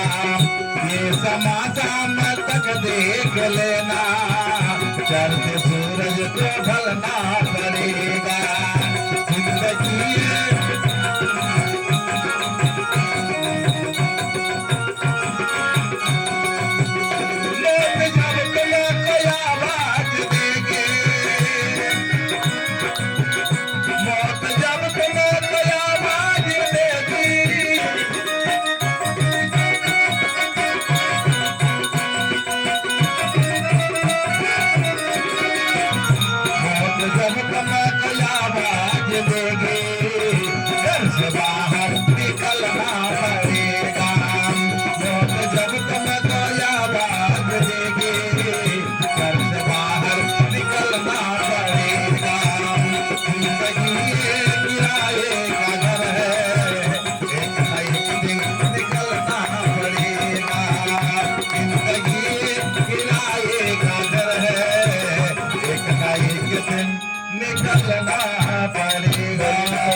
भगवान की जय, भागवत महापुराण की जय, कृष्ण कन्हैया लाल की जय।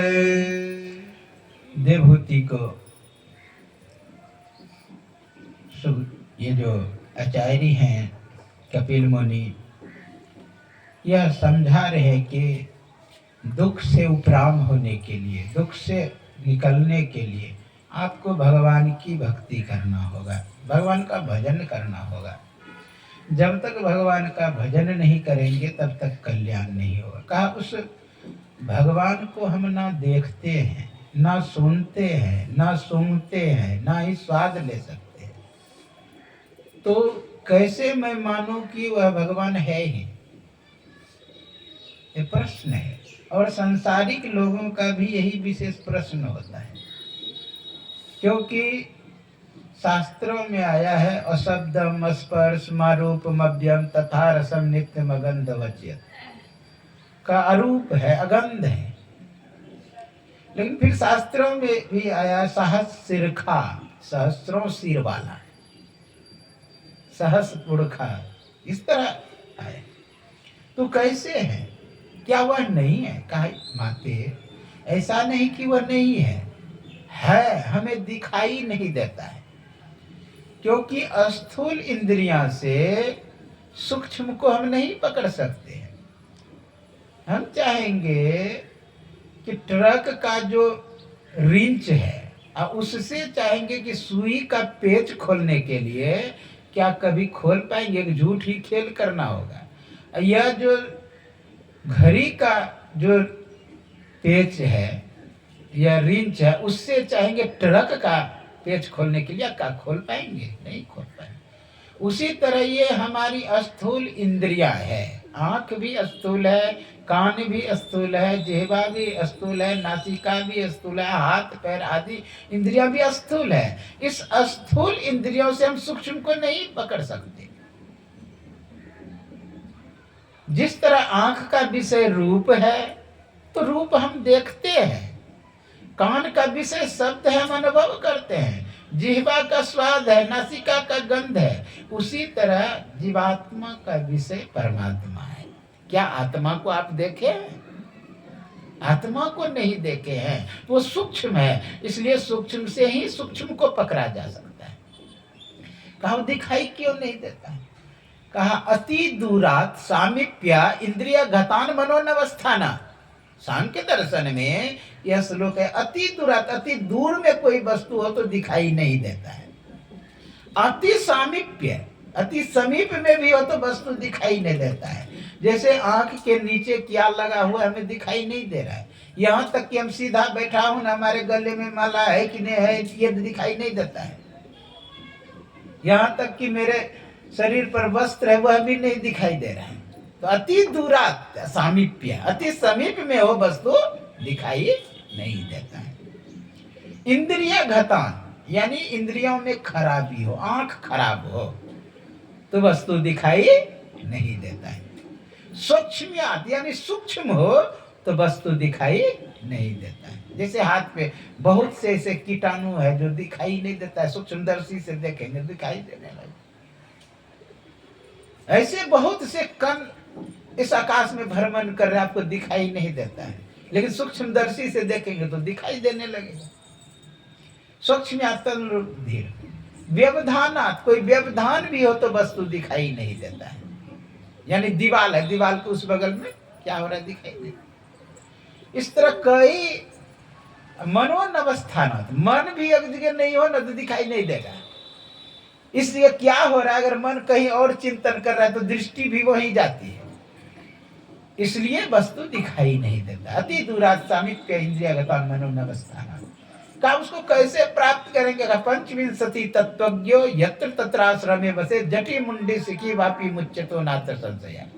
इन 25 तत्वों का ज्ञान जिससे यह शरीर बना है, रूप रस गंध स्पर्श शब्द, हाथ पैर लिंग उदात त्वचा, ये 10 इंद्रिया, मन बुद्धि चित्त अहंकार, ये 24 तत्व। पंचविंशति तत्वज्ञ 5 और 20, एक आत्मा। आत्मा का ज्ञान कर लो, उससे जो परे है तब मुक्ति होती है। ये संक्षेप से कहा गया। आगे कहते और कोई मार्ग है? कहा एक मार्ग है अष्टांग मार्ग, एक और मार्ग है भक्ति मार्ग। 3-4 मार्ग यहाँ पर बताए हैं कपिल मुनि अपनी माँ को। अष्टांग मार्ग में भी अहिंसा, सत्य, अस्त्य, ब्रह्मचर्य और परिग्रह। ब्रह्मचर्य तपो, इस तरह पर उसका वर्णन बताया कि कैसे हम प्राप्त कर सकते हैं। अष्टांग योग विशेष रूप से व्याख्या है यहाँ पे कि कैसे उस परमात्मा को प्राप्त कर सकते हैं। हम जो वर्णन कर रहे थे अहिंसा का, अहिंसा का है, सत्य का है, उसी में आता यम नियम आसन प्राणायाम प्रत्याहार धारणा ध्यान समाधि। तो यम में कौन आता है? अहिंसा सत्य अस्त्य यानी चोरी ना करना, मन से भी किसी का कुछ ना ले, बिना पूछे किसी का कुछ ना उठावे, ये चोरी ना करना। अगर चोरी नहीं करेंगे मन वचन कर्म से, तो जानते हैं लिखा हुआ है कि सर्वरत्नोपस्थाना, आपके पास धन बढ़ने लगेगा। ब्रह्मचर्य, अहिंसा सत्य ब्रह्मचर्य यानी ब्रह्मचर्य का पालन करना का इसका फल क्या होता है? वीर्य लाभ है, बहुत शक्ति आपको प्राप्त हो जाएगा। जैसे हनुमान, स्वामी विवेकानंद, देखिए हनुमान को कितना शक्ति था, वही कारण वीर्य लाभ है, शक्ति प्राप्त हो जाएगी। अपरिग्रह, आवश्यकता से अधिक वस्तु का संग्रह ना करना। फिर दूसरा नियम क्या है? शौच संतोष ईश्वर पर निधान नियम, अहिंसा सत्य ब्रह्मचर्य, ये सब नियम में आता है। हम लोगों को क्या करना चाहिए? शौच यानी बाहर अंदर का शुद्धि, बाहर का शुद्धि, शुद्धाचरण से रहना। शौच गए, हाथ धुए, ये नहीं कि उसी हाथ से हम वस्त्र पकड़ लिए। लोग क्या करते हैं, जिस हाथ से पंचु किया उसी से कपड़ा भी संभालने लगते हैं, तो वो अशुद्ध हो गए। आप दिन रात अशुद्ध रहेंगे, हर समय अपवित्रता। वस्त्र भी प्रभाव करता है शरीर पर, भजन ध्यान पर। इसलिए हम लोगों को चाहिए कि शुद्धाचरण से रहें। अब विचार करिए, लोग अंगूठी पहन के खाते हैं, अंगूठी में जूठा रह ही जाता है। इन सब पर ध्यान देना चाहिए।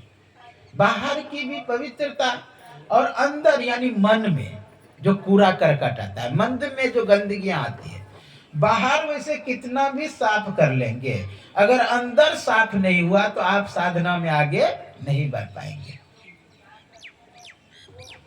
अगर अंदर का शुद्धि नहीं हुआ, अंदर यानी चित्त मंतर्गतम दुष्टम तीर्थ स्नानेन न शुद्ध्यति सत सोपी जलोर्धोतम सूरा भांड विवास। तो कहते हैं कि अगर चित्त में दुष्ट भावना है, भीतर मैल चहल की लागी, ऊपर तन का धोबो जी। अंदर में अगर गंदगियां है, कूड़ा करकट है, खराबियां है, तो बाहर कितना भी साफ कर लें, तीर्थ कर लें, गंगा स्नान कर लें, कुछ कर लें, आपकी शुद्धता नहीं होने वाली, पवित्रता नहीं होने वाली। भजन में मन नहीं लगेगा, भक्ति में मन नहीं लगेगा।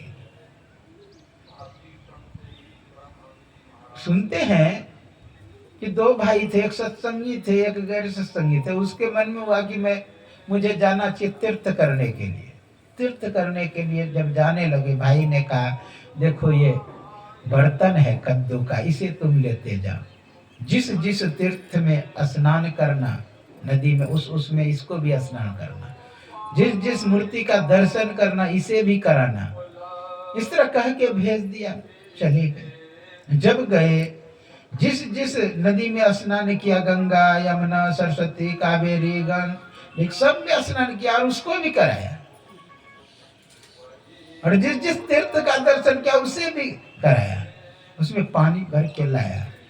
उसी का पानी फिर उसको देने लगे। तो पिया न तितकट्टा लगा, क्योंकि वो कद्दू जो था तीता था।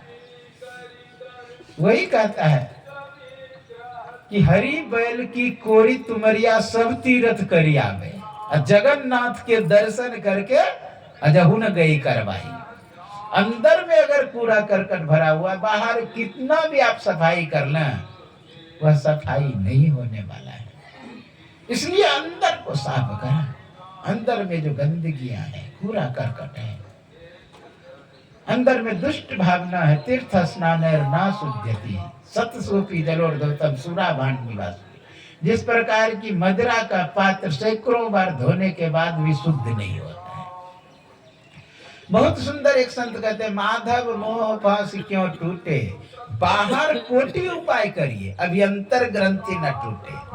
घृत पूरन कराह अंतर्गत शशि प्रतिबिंब दिखावे, ईंधन अनल लगाए कलप सत औटत नाश ना होई। क्या कह रहे हैं कि माधव मोह फांस क्यों टूटे, बाहर कोटि उपाय करिए। उदाहरण दिया, घृत पूरन, घृत घी को कहते हैं, हाँ? पूरन कराह, कराही के अंदर पूरा भर दिए उसको, और उसमें शशि प्रतिबिंब दिखावे, सूर्य या चंद्रमा का बिंब दिखाई दे रहा है। चाहेंगे उस चंद्रमा या सूर्य को हम नष्ट कर दें, किससे? ईंधन अनल लगाए कलपसत, करोड़ों बार ओटिए उसको, लकड़ी लगा के, अग्नि लगा के ईंधन अनल लगाए, कलपसत करोड़ों बार नाशी, उसको नाश करने का प्रयास करिए। क्या सूर्य नाश हो जाएगा? नहीं होगा। चंद्रमा नाश नहीं होगा। उसी तरह कहा, बाहर कितनों उपाय करिए, अभी अंतर ग्रंथि न टूटे। दूसरा उदाहरण दिया, तरु कोटर मह बस विहंगम, तरु काटे मरे न जैसे, साधन करिए विचारहीन संशय निर्मूल न जाए। कहते घृत पूरन, घृत पूरन कराग अंतर्गत, यह उदाहरण हुआ। दूसरा का तरु कोटर मह बस विहंग, तरु मतलब होते हैं वृक्ष, तरु कोटर यानी खोहर उसमें होता है, छिद्र बिल। तरु कोटर में बस विहंगम, विहंगम यानी पक्षी, पक्षी उसमें बसता है। हम चाहेंगे कि वृक्ष को काट करके पक्षी को मार दें, नहीं मार सकते, वो तो उड़ जाएगा तुरंत, इसलिए उसको नहीं मार सकते। उसी तरह साधन करिए विचारहीन, अगर साधन विचारहीन करेंगे तो संशय मूल से नहीं जाएगा। इसलिए कहा कि अंदर का शुद्धि, शौच उसी को करना, संतोष हो। संतोष यानी जितना धन है उसी में तृप्त हो जाना, संतुष्ट हो जाना। ना ही तृप्ते परम सुखम, तृप्ति से बढ़ के कोई सुख नहीं है, ना ही तृप्ते परम सुखम। इसलिए हम लोगों को चाहिए कि अंतः साधना करें, संतोष। स्वाध्याय, स्वाध्याय क्या है?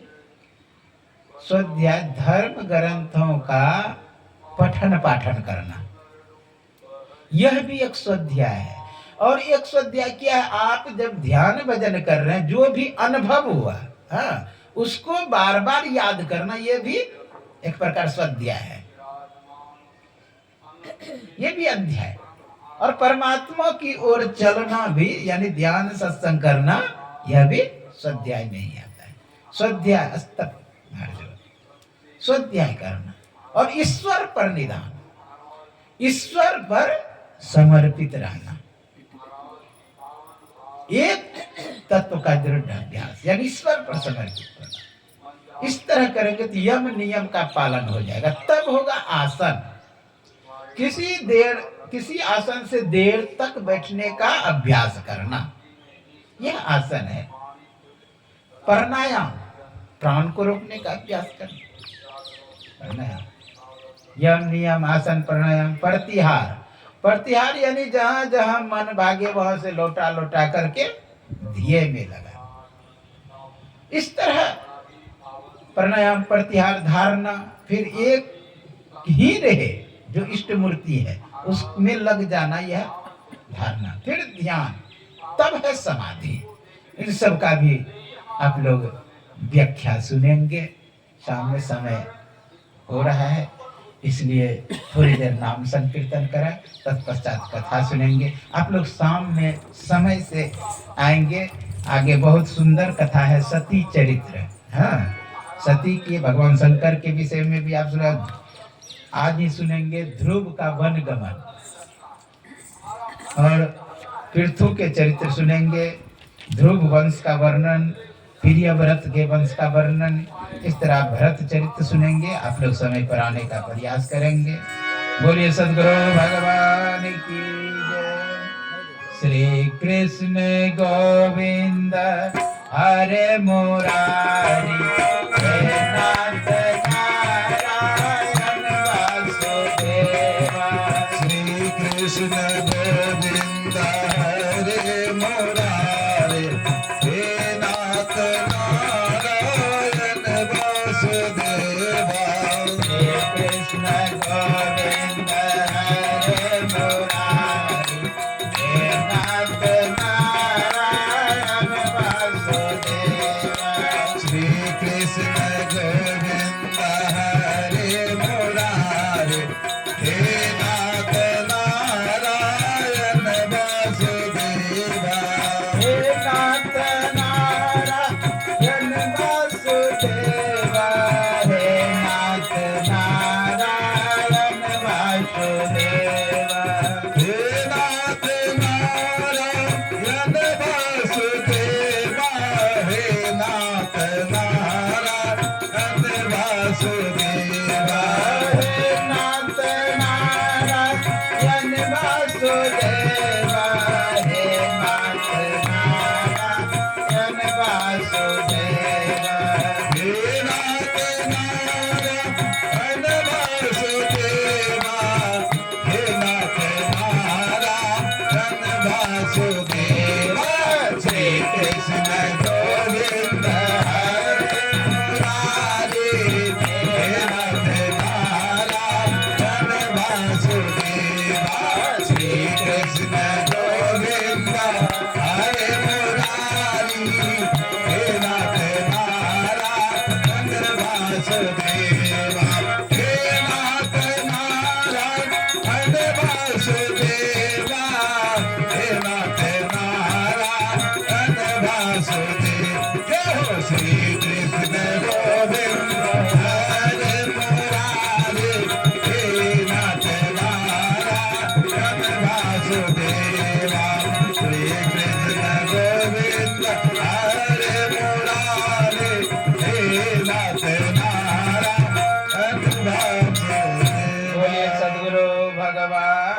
की जय कृष्ण कन्हैया लाल की जय भागवत महापुराण की जय। आइए हम लोग भागवत का आरती गान करें।